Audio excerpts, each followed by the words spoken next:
নক্ষত্র ঝরে যায় কিন্তু আলো রয়ে যায় অনন্তকাল। জুবিনদা একবার বলেছিলেন, আমি বুনো পাখির মতো, আমার সুরের কোনো সীমা নেই, কাঁটাতার নেই। 2025 সালে আমাদেরকে ছেড়ে ভগবানের ডাকে সাড়া দিয়ে তিনি চলে গিয়েছেন, কিন্তু তার সুর আজও আমাদের বাতাসে মিশে রয়েছে। আসামে এসে বুঝেছি একজন মানুষ কতটা ভালোবাসলে, কতটা উজাড় করে দিলে মানুষ তাকে ভগবানের আসনে বসাতে পারে।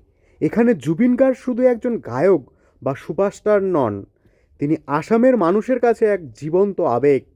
সত্যি বলতে একটা মানুষকে ঘিরে এমন উন্মাদনা, এমন ঐশ্বরিক সম্মান আর কেউ পেয়েছে কিনা আমার জানা নেই। তিনি চলে গিয়েছেন কিন্তু রেখে গিয়েছেন এক বিশাল শূন্যতা আর অজস্র স্মৃতি।